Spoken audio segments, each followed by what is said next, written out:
Chapitre 20. Anna passa toute la journée à la maison, c'est-à-dire chez les Oblonsky, et ne reçut personne. Quelques-uns de ses amis, ayant appris son arrivée, étaient venus lui rendre visite le jour même. Elle resta toute la matinée avec Dolly et les enfants. Elle envoya seulement un billet à son frère, pour lui dire de rentrer sans faute pour le dîner. « Viens, Dieu est miséricordieux », avait-elle écrit. Oblonsky dîna chez lui. Tout le monde prit à part la conversation, et sa femme lui adressa la parole en lui disant ce qu'elle ne faisait plus depuis quelque temps. Les rapports des deux époux restaient distants, mais il n'était plus question de séparation, et Stepan Arkadievitch entrevoyait la possibilité d'une explication et d'un raccommodement. Kitty vint tout de suite après le dîner. Elle connaissait à peine Anna et s'était rendue chez sa sœur avec une certaine appréhension de l'accueil qu'allait lui faire cette grande dame de Pétersbourg, que tous portaient au nu. Mais elle plut à Anna Arkadievna et s'en rendit compte aussitôt. Anna était visiblement séduite par sa beauté et sa jeunesse, et Kitty, avant d'avoir eu le temps de se ressaisir, se trouva non seulement sous l'emprise d'Anna, mais amoureuse d'elle, comme une très jeune fille peut être amoureuse d'une femme mariée plus âgée qu'elle. Anna ne faisait pas penser à une femme du monde, ni à la mère d'un petit garçon de 8 ans. On eût plutôt dit une jeune fille de 20 ans, à voir la souplesse de ses mouvements, la fraîcheur et l'animation de son visage, qui transparaît tantôt dans son sourire, tantôt dans son regard. Si elle n'avait eu que cette expression sérieuse et parfois mélancolique qui avait frappé et attiré Kitty. La jeune fille sentait qu'Anna était parfaitement simple et ne cachait rien, mais qu'elle portait en elle un autre monde. Un monde supérieur d'intérêt poétique et complexe, qui lui était inaccessible. Lorsque Dolly se fut retirée dans sa chambre, après le dîner, Anna se leva vivement et s'approcha de son frère qui allumait un cigare. « Stiva » lui dit-elle avec un clignement d'yeux enjoué, en le signant et en lui désignant la porte du regard. « Va, et que Dieu t'assiste !» Il comprit, jeta son cigare et disparut derrière la porte. Lorsque Stepan Arkadievitch fut sorti, elle retourna au divan où elle était assise, entourée des enfants. Ceux-ci avaient-ils remarqué que leur maman avait de l'affection pour cette tante, ou y trouvait-il un charme particulier?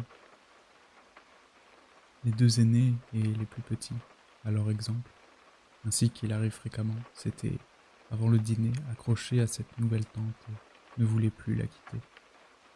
Entre eux, s'était établi une sorte de jeu qui consistait à se tenir le plus près possible de leur tante, à la toucher, à tenir sa main délicate, à la baiser, à jouer avec son alliance ou, du moins, à effleurer le volant de sa jupe.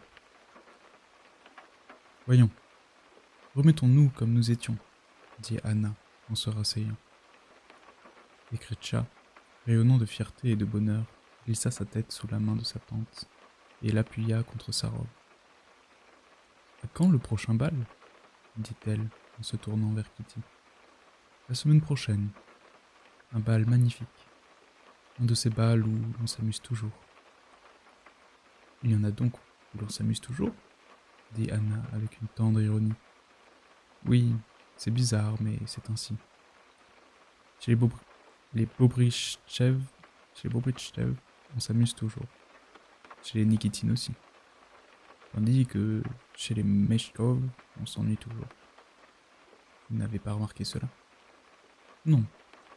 Mon âme, pour moi, il n'y a plus de bal où l'on s'amuse, dit Anna. Et Kitty aperçut dans ses yeux ce monde secret qui lui était fermé. Pour moi, il n'y a plus que des bals où l'on s'ennuie moins. Comment pouvez-vous vous ennuyer au bal? Pourquoi ne pourrais-je, moi, m'y ennuyer? Demanda Anna. Kitty vit qu'Anna savait quelle allait être sa réponse. Parce que vous êtes toujours la plus belle. Anna rougissait facilement, Elle rougit et dit « Premièrement, ce n'est pas vrai. Et deuxièmement, si cela était, je n'en tirerais pas grand avantage. » « Vous viendrez à ce bal ?» demanda Kitty. « Je crois que je ne pourrais pas faire autrement. »« Tiens, prends-la, dit-elle à Tania qui retirait l'alliance qui glissait aisément sur son doigt blanc et effilé. Je serais très contente si vous veniez. J'aimerais tellement vous voir au bal. Au moins, si je dois y aller, je me consolerai par la pensée de vous faire plaisir. Gretcha, ne me tire pas les cheveux, je te prie. Je suis déjà toute décoiffée, dit-elle en remettant en place une mèche avec laquelle jouait le petit garçon. Je vous vois en robe lilas. Pourquoi précisément lilas ? Demanda Anna en souriant. Allez, les enfants, allez. Vous entendez ? Miss Hull vous appelle pour le thé, dit-elle en se libérant des enfants et en les envoyant dans la salle à manger. Je sais pourquoi vous m'invitez à ce bal. Vous en attendez beaucoup et vous voudriez que tout le monde soit là, que tout le monde y prenne part. Comment le savez-vous ? Oui, c'est vrai. Oh, le bel âge que le vôtre, reprit Anna. Je me souviens de cette brume bleue qui ressemble à celle que l'on voit en Suisse sur les montagnes. Cette brume qui enveloppe tout, à l'époque bien heureuse où l'on sort à peine de l'enfance, et de cette sphère immense, heureuse, joyeuse. Le chemin est de plus en plus étroit. On est à la fois ravi et angoissé de s'engager dans ce défilé bien qu'il semble lumineux, magnifique. Qui n'a pas passé par là ? Kitty souriait sans dire mot. Comment a-t-elle pu passer par là ? Comme je voudrais connaître tout son roman, songeait-elle en se rappelant l'apparence peu poétique d'Alexei Alexandrovitch, le mari d'Anna. Je suis au courant. Stiva m'a parlé et je vous fais tous mes compliments. Il me plaît beaucoup, poursuivit Anna. J'ai rencontré Vronsky à la gare. Ah, il y était, demanda Kitty en rougissant. Qu'est-ce que Stiva vous a dit ? Il m'a tout raconté, et je serai très contente. J'ai voyagé avec la mère de Vronsky, reprit-elle. Et elle n'a pas tari sur son compte. C'est son préféré. Je sais que les mères sont partiales, mais... Qu'est-ce que sa mère vous a dit ? Ah, beaucoup de choses. C'est son préféré, mais malgré tout, on voit que c'est une nature chevaleresque. Par exemple, elle m'a raconté qu'il voulait abandonner toute sa fortune à son frère. Et dans son enfance, il a accompli une action extraordinaire. Il a sauvé une femme qui se noyait. En un mot, c'est un héros, dit Anna, en souriant et en se rappelant les 200 roubles donnés à la gare. Mais elle ne parla pas de ces 200 roubles. Ce souvenir lui était désagréable. Elle sentait qu'il y avait là quelque chose qui la concernait et qui était répréhensible. Elle a insisté pour que j'aille chez elle, reprit Anna. Je serai contente de la revoir et j'irai demain lui rendre visite. Grâce à Dieu, Stiva reste longtemps chez Dolly. Pardon. Grâce à Dieu, Stiva reste longtemps chez Dolly, ajouta Anna en changeant de conversation et en se levant. Kitty crut lui voir une expression de contrariété. Non, j'étais avant. Non, c'est moi, criaient les enfants qui avaient fini leur thé et accouraient vers leur tante Anna. Tous en même temps, dit Anna, et courut en riant à leur rencontre. Elle entoura de ses bras et jeta sur le divan toute cette marmaille grouillante et glapissante de joie.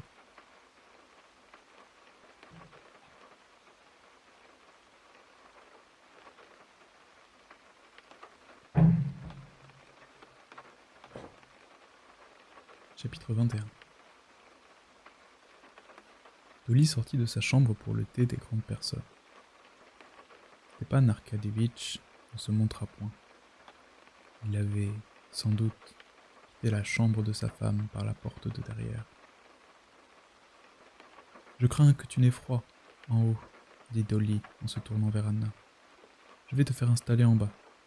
Nous serons plus près ainsi. »« Ah, je t'en prie, ne te fais pas de soucis pour moi, » répondit Anna, scrutant le visage de Dolly et s'efforçant de deviner si la réconciliation avait eu lieu ou non.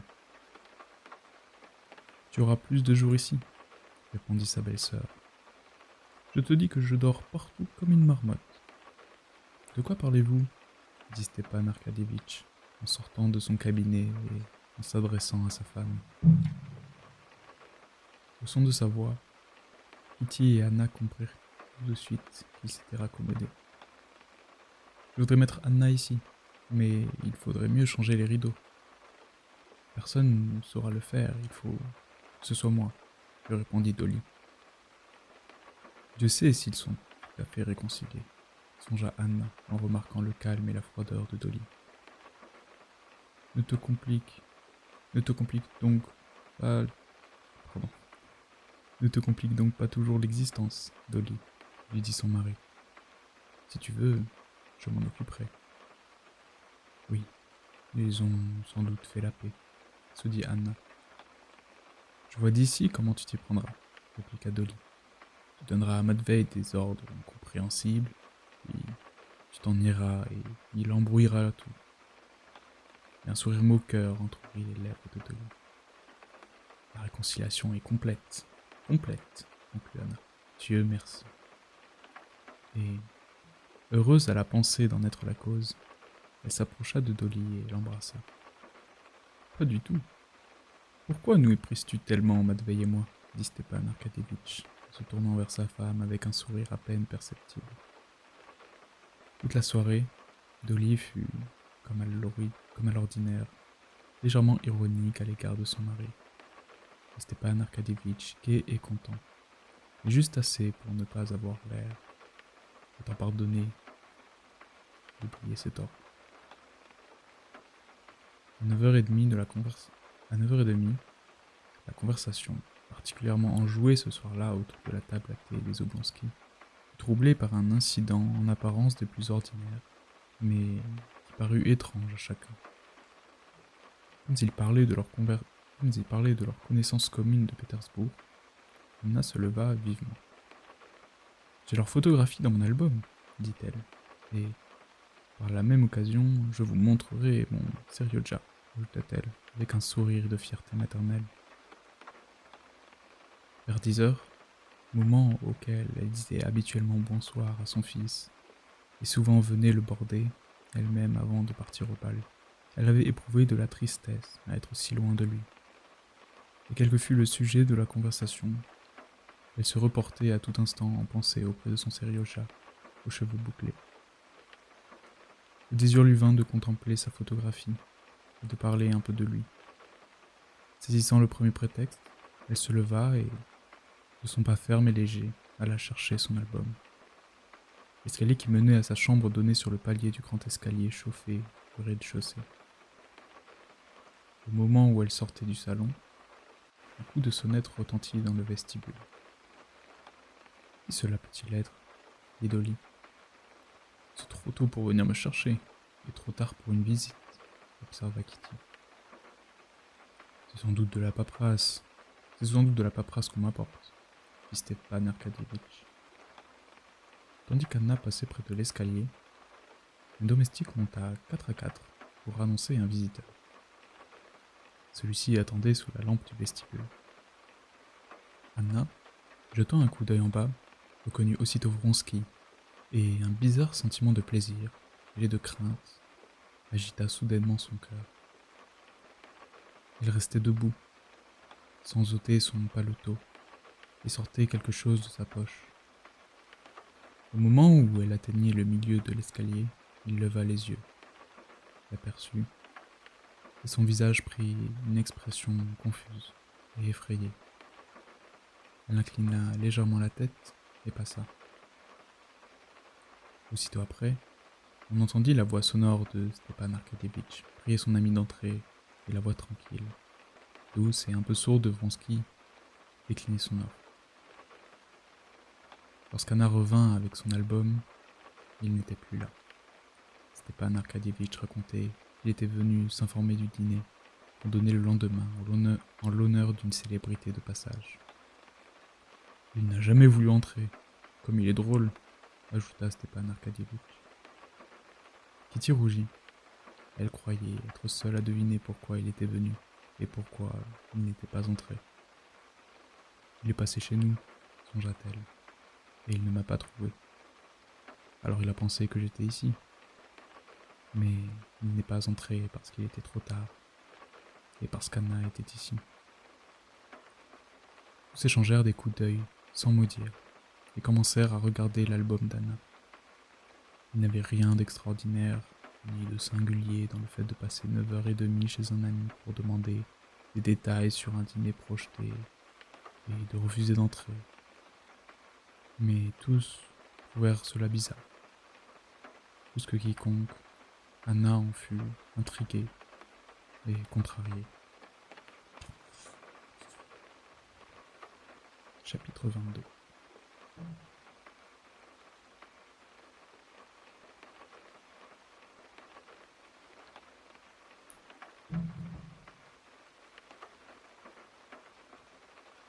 Le bal venait de commencer, lorsque Kitty s'engagea avec sa mère dans le grand escalier orné de fleurs et inondé de lumière, où des laquais poudrés, en livrée rouge, faisaient la haie. Les salons provenaient à un bruissement semblable à celui d'une ruche, et, tandis qu'elles donnaient un dernier coup d'œil à leurs toilettes et à leurs coiffures dans le miroir du palier, encadré d'arbres en pot, les notes de la première valse, martelées avec soin par les violons de l'orchestre, se firent entendre. Un petit vieillard en civil, qui lissait méticuleusement les cheveux blancs de ses tempes devant un autre miroir et qui exhalait des senteurs parfumées, se heurta aux deux femmes dans l'escalier et s'effaça avec un regard visiblement admiratif pour Kitty, qu'il ne connaissait pas.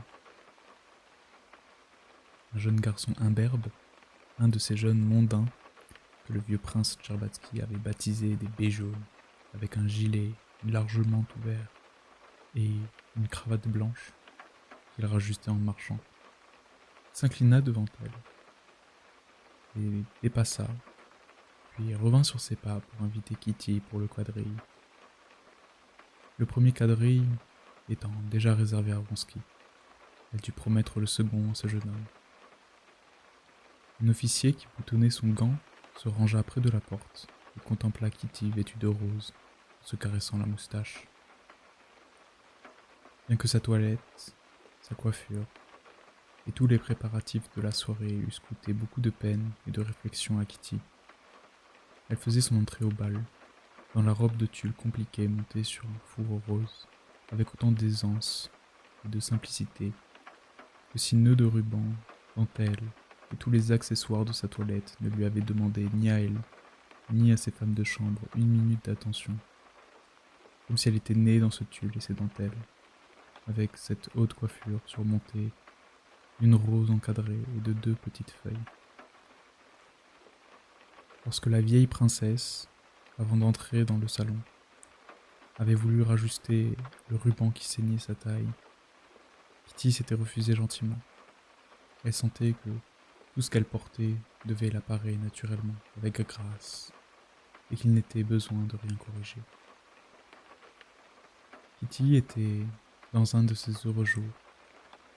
Sa robe ne la gênait nulle part. La perte en dentelle restait bien en place. Les nœuds de ruban étaient frais. Ses souliers roses à hauts talons, cambrés, ne serraient pas mais emboîtaient agréablement son petit pied. Les épais bandeaux de cheveux blonds postiches tenaient aussi solidement que les siens sur sa tête gracieuse. Les 3 boutons du long gant moulaient son bras, sans en changer le galbe, s'étaient laissés boutonner sans arracher l'étoffe. Le velours noir de son médaillon entourait délicatement son cou. Ce velours était exquis. Et lorsque Kitty l'avait contemplé sur son cou dans son miroir, il lui avait semblé qu'il avait le don de la parole. On pouvait encore avoir des doutes sur tout le reste, mais ce velours était une merveille. Kitty, en arrivant au bal, lui avait souri encore une fois dans le miroir. Ses épaules et ses bras nus lui semblaient être de marbre froid, sensation qu'elle aimait entre toutes. Ses yeux brillaient et ses lèvres fraîches souriaient malgré elle. Elle était consciente de son charme. Elle était à peine entrée dans le salon et allait se joindre à la foule des dames parées de fleurs, de tulle, de rubans et de dentelles qui attendaient des danseurs. Kitty jamais ne s'attardait dans ce groupe. Qu'elle fut invitée pour la valse par le meilleur chevalier, le plus important dans la hiérarchie des bals, l'animateur des soirées dansantes, le maître des cérémonies, Egorouchka Korsunski, un homme marié, grand et beau garçon. Il venait de quitter la comtesse Bonine, avec qui il avait fait le premier tour de valse, et, promenant ses regards sur ces sujets, c'est-à-dire sur les quelques couples qui dansaient, il avait aperçu Kitty et s'était hâté à sa rencontre. Cet amble nonchalant particulier au maître de ballet s'était incliné devant elle et, sans même lui demander si elle désirait danser, avait avancé le bras pour en entourer sa taille fine. Elle s'était retournée, cherchant à qui confier son éventail, et la maîtresse de maison le lui avait pris en souriant. « Vous avez bien fait d'arriver à cette heure, » lui dit-il en lui enlaçant la taille. « Qu'est-ce que c'est ce genre d'arrivée en retard ?» Elle posa son bras gauche, replié, sur l'épaule de son danseur, et ses petits pieds chaussés de souliers roses s'élancèrent légèrement, en mesure, sur le parquet glissant. « On se repose en valsant avec vous, » lui dit-il, en esquissant ses premiers pas, moins rapides que la valse. C'est charmant, quelle légèreté, quelle précision. Il lui répétait ce qu'il disait à presque toutes les danseuses. Elle sourit à ce compliment et continua à examiner la salle par-dessus l'épaule de son cavalier. Elle n'était plus la débutante pour qui, dans un bal, tous les visages se confondent dans une seule impression féerique. Elle n'était pas non plus la jeune fille blasée, pour qui tous les visages sont si familiers qu'elle en est excédée. Elle se trouvait entre ces deux extrêmes. Elle était excitée, mais restait maîtresse d'elle-même, dans la mesure où elle conservait sa faculté d'observer. Elle remarqua que la fleur de la société s'était groupée dans l'angle gauche du salon, là où se trouvait la belle Lydie, la femme de Korsunski, outrageusement décolletée. Là se tenait la maîtresse de maison, là, Krivine, qui suivait toujours la fleur de la société, faisait luire sa calvitie. Les jeunes gens lorgnaient ce coin sans oser s'en approcher. Elle y découvrit Stiva, et, un instant après, la silhouette gracieuse et le visage d'Anna, vêtue d'une robe de velours noir. Lui aussi était là. Kitty ne l'avait pas revu depuis le soir où elle avait refusé Lévin. Ses yeux perçants le reconnurent aussitôt. Elle remarqua même qu'il la regardait. « Faisons-nous encore un tour ? Vous n'êtes pas fatigué ?» lui dit Korsunski, légèrement essoufflé. « Non, merci. Où dois-je vous reconduire ? Je crois que Madame Karénine est là. Menez-moi jusqu'à elle, comme il vous plaira. » Et Korsunski, toujours valsant mais ralentissant le pas, la conduisit au groupe de l'angle gauche du salon. Sur son passage, il disait « Pardon, mesdames, pardon, mesdames », louvoyant dans cette mer de dentelles, de tulle et de rubans, sans effleurer personne. Il arrêta si brusquement sa danseuse, que ses petits pieds dans leurs pas transparents furent découverts et que sa jupe, se déployant en éventail, vint s'abattre sur les genoux de Krivine. Korsunski salua, cambra la poitrine et offrit son bras à la jeune fille pour la conduire auprès d'Anna Arkadievna. Kitty, toute rouge, débarrassa Krivine de ses jupes et, un peu étourdie, regarda derrière elle, cherchant Anna. Anna n'était pas en lilas, comme l'aurait désiré Kitty. Elle portait une robe de velours noir très décolletée, laissant à découvert des épaules et une poitrine admirable qui semblait sculptée dans un ivoire ancien, et des bras ronds aux attaches délicates. Sa robe était entièrement garnie de guipures de Venise. Sur ses cheveux noirs que ne venait rehausser aucun artifice, reposait une petite guirlande de pensée. La même guirlande courait sur le velours noir de sa ceinture, entre les dentelles blanches. Sa coiffure, très simple, avait pour ornement une quantité de petites boucles rebelles qui s'échappaient sur ses tempes et sur sa nuque. Un rang de perles entourait son cou, ferme et parfait. Kitty voyait Anna chaque jour. Elle en était amoureuse et se l'était toujours représentée en robe lilas.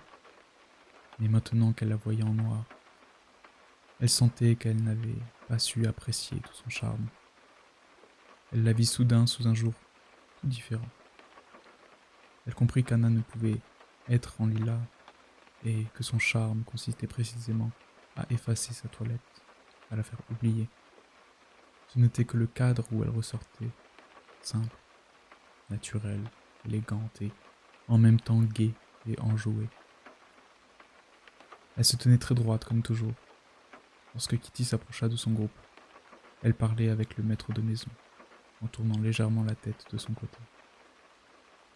Non, je ne lui jetterai pas la pierre, quoique je ne comprenne pas, disait-elle en haussant les épaules.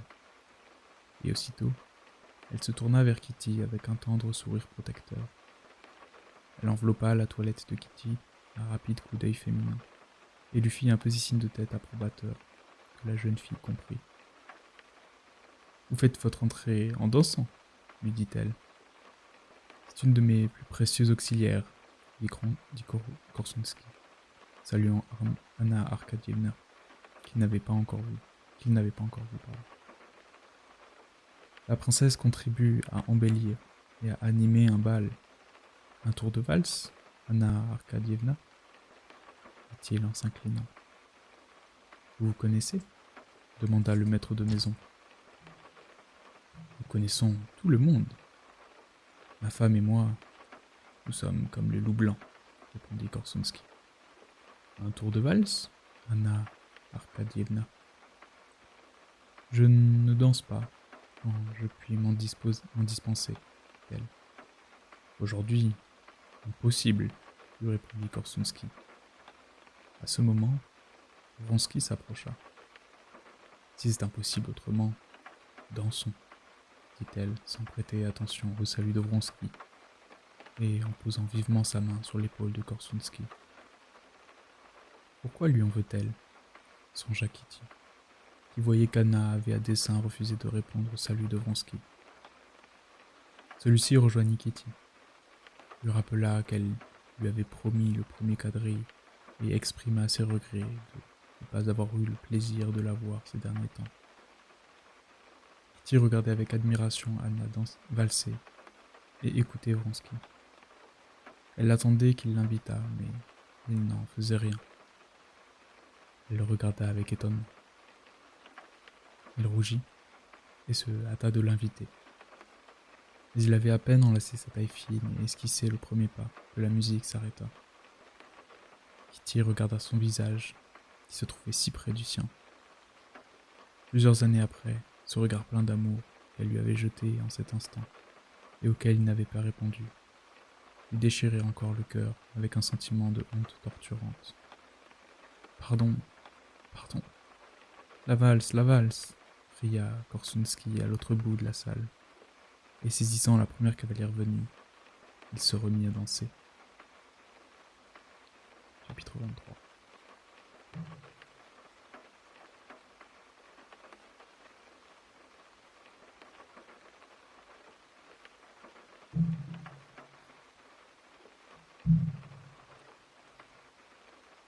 Vronsky fit quelques tours de valse avec Kitty. Après la valse, Kitty alla retrouver sa mère et avait juste eu le temps d'échanger quelques mots avec la comtesse Nordstone, pendant que Vronsky vint la chercher pour le premier quadrille. Pendant le quadrille, ils ne se dirent rien de particulier. Ils parlèrent à bâton rompu, tantôt des Korsunski, mari et femme. Il lui dépeignit plaisamment comme de charmants enfants de 40 ans. Tantôt d'un théâtre public, qu'on était en train de monter. Une seule fois, la conversation toucha au vif. lorsqu'il lui demanda si Lévin était toujours à Moscou, et ajouta qu'il lui avait beaucoup plu. Mais Kitty ne comptait pas sur le quadrille. Le cœur défaillant, elle attendait la mazurka. Il lui semblait que tout devait se décider pendant la mazurka. Elle ne s'inquiéta pas. Elle ne s'inquiéta pas qu'il négligeât de l'inviter pour la mazurka pendant le quadrille. Elle était certaine de la danser avec lui, comme au bal précédent. Et elle avait refusé 5 danseurs, disant qu'elle était engagée. Tout le bal, jusqu'au dernier quadrille, fut pour Kitty un rêve enchanteur, plein de fleurs, de sons et de mouvements joyeux. Elle ne restait sur sa chaise que lorsqu'elle se sentait trop fatiguée et demandait un répit. Mais, en dansant le dernier quadrille avec un des petits jeunes gens au milieu qu'il était impossible de refuser, elle se trouva faire vis-à-vis à Anna et à Vronsky. Elle n'avait pas rejoint Anna depuis son entrée au bal, et elle la vit à nouveau complètement transformée. Elle décela sur son visage les signes d'une exaltation qu'elle connaissait bien, celle du succès.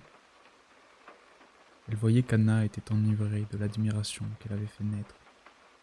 Kitty connaissait ce sentiment, elle connaissait les symptômes et les voyait sur le visage d'Anna.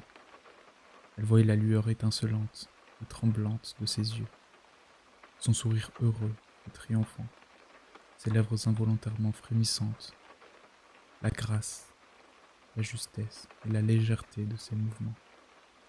« Qui est-ce » se demanda-t-elle. « Tous ou un seul ?»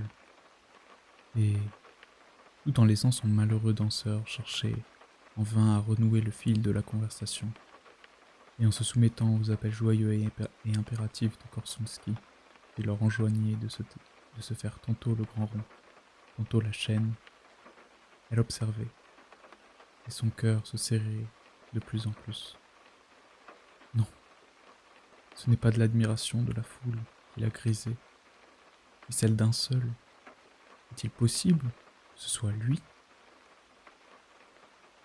Chaque fois qu'il adressait la parole à Anna, les yeux de celle-ci étincelaient, et un sourire radieux entrouvrait ses lèvres pleines. Elle semblait faire un effort pour dissimuler sa joie, mais elle éclatait malgré elle sur son visage. Mais lui ? Kitty le regarda et fut épouvantée. Ce qu'elle voyait, aussi clairement que dans un miroir, sur le visage d'Anna, se reflétait sur Vronsky. Où était ce maintien calme et assuré, cette expression tranquille et insouciante ? Chaque fois qu'il s'adressait à elle, il courbait légèrement la tête, comme s'il eût voulu se prosterner, et son regard n'exprimait plus que l'humilité et l'effroi. « Je ne veux pas vous offenser », semblait dire ce regard, « mais je voudrais me sauver, et je ne vois pas comment. » Son visage avait une expression qu'elle ne lui avait jamais vue auparavant. Ils s'entretenaient de leur connaissance commune, des sujets les plus insignifiants. Mais Kitty avait l'impression que chacune de leurs paroles décidait et de leur sort et du sien. Et, chose étrange, quoiqu'ils ne parlassent, et fait que du français ridicule d'Ivan Ivanovitch et du médiocre mariage de mademoiselle Eletsky, ces mots avaient de l'importance pour eux, et ils le sentaient comme Kitty. Le bal, l'assistance, tout se déroba aux yeux de Kitty. Seule, la sévère école de son éducation la soutint en la forçant à faire ce qu'on exigeait d'elle, c'est-à-dire danser, répondre aux questions, parler et même sourire. Mais juste avant la mazurka, tandis qu'on rangeait les chaises et que les couples quittaient les petits salons pour se réunir dans le grand, Kitty fut saisie d'effroi et de désespoir. Elle avait refusé 5 danseurs, et elle n'était pas invitée pour la mazurka. Elle n'avait même aucune chance de l'être, précisément parce qu'elle avait trop de succès dans le monde, et qu'il ne fût venu à l'idée de personne qu'elle se trouvait sans cavalier. Il aurait fallu dire à sa mère qu'elle était souffrante et rentrer, mais elle n'en avait pas la force. Elle se sentait anéantie. Elle s'enfuit dans le petit salon et se laissa tomber sur un fauteuil. Sa jupe vaporeuse enveloppait, comme d'un nuage, sa taille frêle. Son bras nu, maigre et délicat, retombait sans force dans les plis de sa tunique rose. Son autre main tenait un éventail qu'elle agitait d'un mouvement sec et nerveux devant son visage brûlant. Mais quoiqu'elle eût l'air d'un papillon qui venait de se prendre dans les herbes et qui était prêt à s'envoler et à déployer ses ailes irisées, un affreux désespoir lui broyait le cœur. Peut-être que je me suis trompée. Peut-être que ce n'est pas vrai. Et elle se remémorait tout ce qu'elle avait vu. Kitty, que se passe-t-il? Dit la comtesse Nordstone, qui s'était approchée sans bruit sur le tapis. Je ne comprends pas.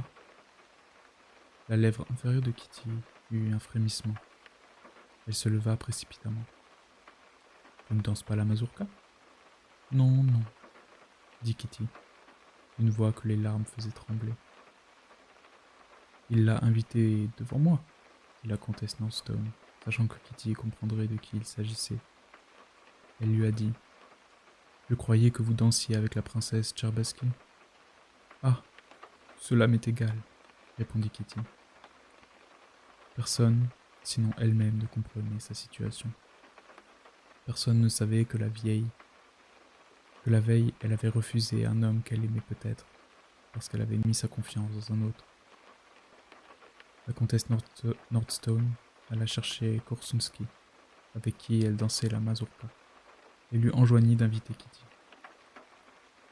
Kitty faisait partie du premier couple, et, par bonheur, elle ne fut pas obligée de parler, car Korsunski ne faisait que courir de côté et d'autre pour remplir ses fonctions. Vronsky et Anna se trouvaient presque en face d'elle. Elle les voyait de loin, avec ses yeux perçants. Elle les voyait aussi de près lorsqu'ils se mêlaient au couple.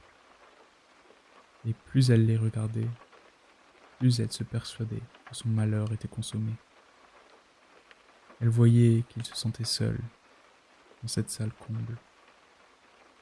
Et sur le visage de Vronsky, toujours si froid et si impassible, elle retrouvait cette expression de désarroi et d'humilité qui l'avait frappée. L'expression d'un chien intelligent qui se sent coupable.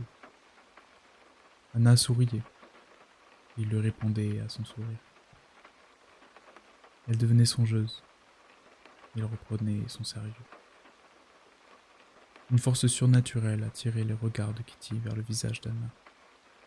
Elle était pleine de séduction dans sa simple robe noire, ses bras magnifiques ornés de bracelets, son cou ferme entouré d'une rangée de perles, ses boucles en désordre, les mouvements légers et gracieux de ses pieds et de ses mains délicates.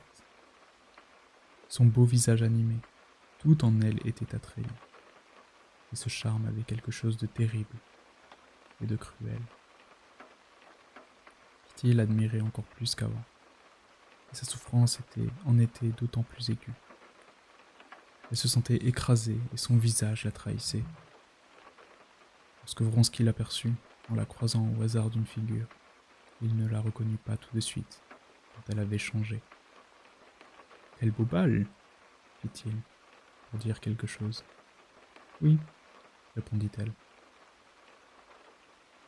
Au milieu de la mazurka, répétant une figure compliquée, récemment inventée par Korsunski, Anna dut se rendre au milieu du cercle et choisit 2 cavaliers et 2 dames, dont l'une fut Kitty. Kitty la contemplait avec effroi, en s'approchant. Anna, fermant à demi les yeux, la regardait et lui sourit en lui serrant la main. Mais remarquant que Kitty ne répondait à son sourire que par une expression de désespoir et de surprise, elle se détourna et se mit à parler gaiement avec l'autre dame. Oui, il y a en elle une séduction étrange et diabolique, se dit Kitty. Anna ne voulut pas rester à souper, quoique le maître de maison l'en pria avec insistance. « Laissez-vous faire, Anna Arkadievna, » intervint Korsunski, en glissant le bras nu d'Anna sous son bras. J'ai une idée de cotillon, un bijou. » Et il s'éloignait, essayant de l'entraîner. Le maître de maison souriait d'un air approbateur. « Non, je ne puis rester, » répondit Anna en souriant. Mais malgré son sourire, et Korsunski et le maître de maison comprirent à son ton décidé qu'elle ne resterait pas. « Non, j'ai déjà dansé plus à Moscou, à votre bal, que pendant tout l'hiver à Pétersbourg, » dit Anna en se retournant pour regarder Vronsky qui se tenait auprès d'elle. « Je dois me reposer avant le voyage. »« Vous partez décidément demain ?» lui demanda Vronsky. « Oui, je pense, » répondit Anna, comme étonnée de la hardiesse de cette question. Mais l'éclat frémissant de son regard et de son sourire le brûlait tout entier, tandis qu'elle lui disait ces mots. Anna Arkadievna ne resta pas au souper, mais partit. Chapitre 24.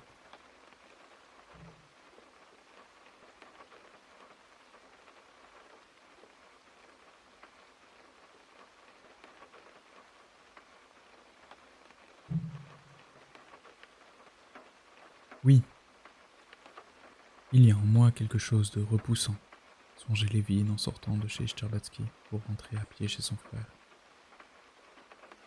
Je ne plais pas aux gens.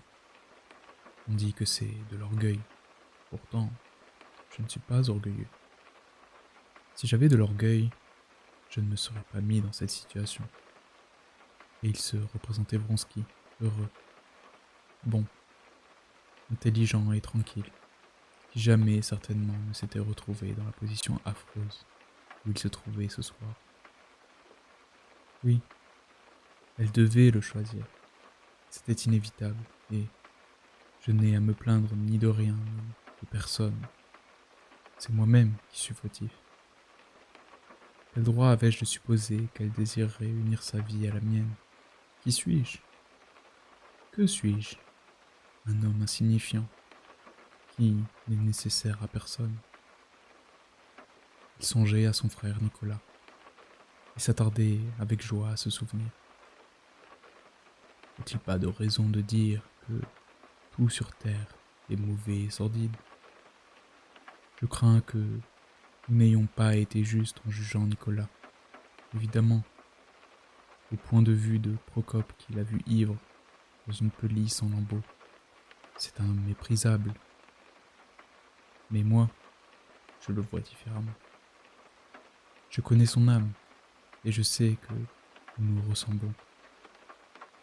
Et au lieu d'aller le chercher, j'ai été dîner, et je suis venu ici.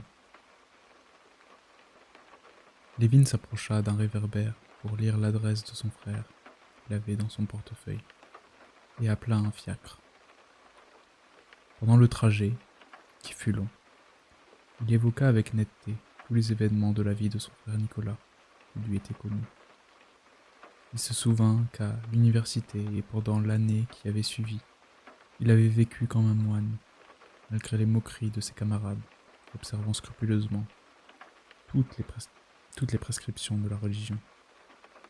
Office, jeune, fuyant les plaisirs et surtout les femmes, puis, soudain, il avait abandonné.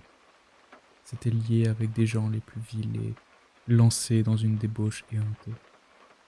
Il se rappela ensuite l'histoire du petit garçon qu'il avait pris à la campagne pour l'élever et qu'il avait frappé si cruellement, dans un accès de colère, qu'on avait intenté une action contre lui pour ses vices. Puis l'épisode de l'escroc, à qui il avait donné une lettre de change pour payer une dette de jeu, et contre qui il avait déposé une plainte, prétendant que l'autre l'avait trompé. C'était cette somme que venait de payer Serge Ivanovitch. Il avait passé une nuit au poste pour tapage nocturne. Il avait intenté un procès scandaleux à son frère Serge Ivanovitch, qui l'accusait de détourner la part que lui envoyait, qui lui revenait de l'héritage maternel. Enfin, il avait pris un emploi dans une province de l'Ouest, et y avait été traduit en jugement pour coup porté à un supérieur. Tout cela était abominable, et ce n'était pas aussi odieux pour Lévin que pour ceux qui ne connaissaient pas Nicolas, ni le fond de son cœur, et qui ignoraient toute son histoire. Lévin se souvint que, lorsque Nicolas était dans sa période de dévotion, de jeûne, qu'il fréquentait des églises et les monastères, et cherchait dans la religion un frein à ses passions, non seulement personne ne l'avait soutenu, mais au contraire, tous et même lui-même s'étaient moqués de lui. On le taquinait, on l'appelait Noé, le moine, et lorsqu'il avait cédé, personne ne l'avait secouru, mais tous s'étaient détournés avec horreur et dégoût. Lévin sentait que son frère Nicolas, dans les profondeurs de son âme, malgré l'indignité de sa vie, n'avait pas plus de tort que ceux qui le méprisaient. Ce n'était pas sa faute s'il était né avec ce caractère intraitable et cette intelligence bornée. Il avait toujours désiré être bon. Je lui dirai tout ce que j'ai sur le cœur. Je le forcerai à s'ouvrir entièrement à moi. Et je lui montrerai que je l'aime et que, par conséquent, je le comprends, décida Lévin, qui descendit à 11 heures du soir devant l'hôtel indiqué sur l'adresse. En haut, numéro 12 et 13, lui répondit le portier. Est-il chez lui? Probablement. La porte du 12 était entrebâillée, et il en sortait une fumée épaisse de médiocre tabac. Une voix inconnue se faisait entendre. Mais Lévin sut tout de suite que son frère était là. Il l'avait entendu tousser.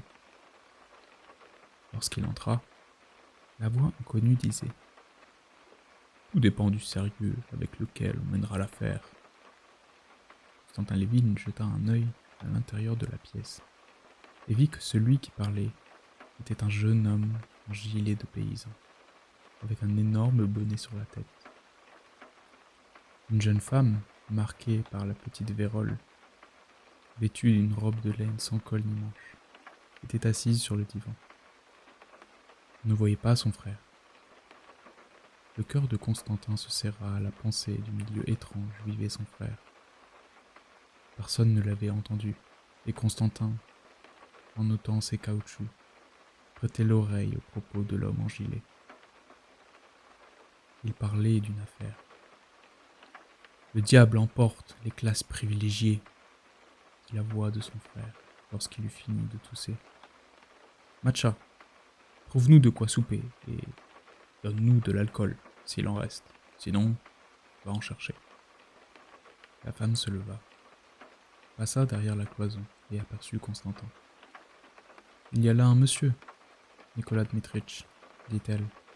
« Qui demandez-vous » dit la voix de Nicolas Lévin avec irritation. « C'est moi, » répondit Constantin Lévin, en se montrant. « Qui, moi » répéta la voix de Nicolas, encore plus courroucée. On l'entendit se lever vivement, et en s'accrochant à quelque chose, et Lévin vit devant lui, dans l'embrasure de la porte, la haute silhouette familière de son frère, maigre, voûté, avec de grands yeux inquiets. Il frappait par son aspect étrange et maladif. Il avait encore maigri depuis que Constantin Lévin l'avait vu pour la dernière fois, 3 ans plus tôt. Il portait une jaquette courte. Ses mains, son ossature semblait encore plus large. Ses cheveux s'étaient éclaircis. Mais les mêmes moustaches pendaient sur ses lèvres, et les mêmes yeux dévisageaient l'arrivant d'un air bizarre et naïf. « Ah, Ostia !» dit-il brusquement en reconnaissant son frère, et ses yeux se mirent à briller de joie. Mais au même instant, il jeta un coup d'œil à l'autre jeune homme, et eut un mouvement saccadé de la tête, et du coup, que Lévin connaissait bien, comme si sa cravate le gênait, puis une expression toute différente, souffrante, hargneuse et méchante, apparut sur son visage émacié. « Je vous ai écrit, à toi et à Serge Ivanitch. que je ne vous connaissais pas et ne voulais pas vous connaître. Que veux-tu? De quoi as-tu besoin? Il était tout autre que ne l'avait imaginé Constantin. Lévin avait oublié, en pensant à lui, le côté le plus pénible de son caractère qui rendait si difficiles les rapports avec lui. Maintenant qu'il voyait son visage, et surtout ce mouvement nerveux de la tête, il se rappelait tout cela. « Je n'ai besoin de rien, » répondit-il timidement. Je suis venu simplement te voir. » La timidité de son frère adoucit visiblement Nicolas. Il pinça les lèvres. « Ah, bon, » dit-il. « Alors entre. Assieds-toi. Veux-tu souper? Matcha. Prends 3 portions. Non, attends. Tu sais qui c'est? Dit-il en se tournant vers son frère et en lui montrant l'homme en gilet. C'est Monsieur Kritsky, un ami de Kiev. Un homme très remarquable. La police le poursuit, naturellement, parce que ce n'est pas un coquin. Et elle regarda tous les assistants, selon son habitude, voyant que la femme, debout sur le seuil, faisait un mouvement pour sortir, il lui cria « Je t'ai dit d'attendre !» Et, avec ce manque d'assurance, cette difficulté d'élocution que connaissait si bien Constantin, il se mit à raconter à son frère, en portant ses regards de l'un à l'autre, toute l'histoire de Kritsky. On l'avait exclu de l'université parce qu'il avait fondé une société de secours aux étudiants pauvres et organisé des écoles du dimanche. Il avait ensuite été instituteur dans une école primaire. On l'en avait chassé également et maintenant, il était poursuivi pour une autre raison. « Vous êtes de l'université de Kiev ?» dit Constantin Lévin à Kritsky, pour rompre un silence pesant. « Oui, j'en étais, » répondit Kritsky d'un ton bourreux, en fronçant les sourcils. « Et cette femme ?» interrompit Nicolas Lévin en la montrant. « C'est ma compagne, Marie Nikolaïevna. Je l'ai prise dans une maison. » Il eut un mouvement du cou en disant cela. « Et je l'aime, et je la respecte. Et tous ceux qui veulent être en rapport avec moi, » ajouta-t-il en élevant la voix et en se renfrognant. « Je l'ai pris de l'aimer et de la respecter. Je la considère absolument comme ma femme. Ainsi, tu vois à qui tu as affaire, et si tu crois t'abaisser, va porter là. » Et il jeta un regard interrogateur sur ceux qui l'entouraient. « Pourquoi m'abaisser? Je ne comprends pas. » « Alors, fais-nous monter à souper, Matcha. 3 portions de vodka, 3 portions, de la vodka, du vin. Non, attends. Non, ce n'est pas la peine. Va.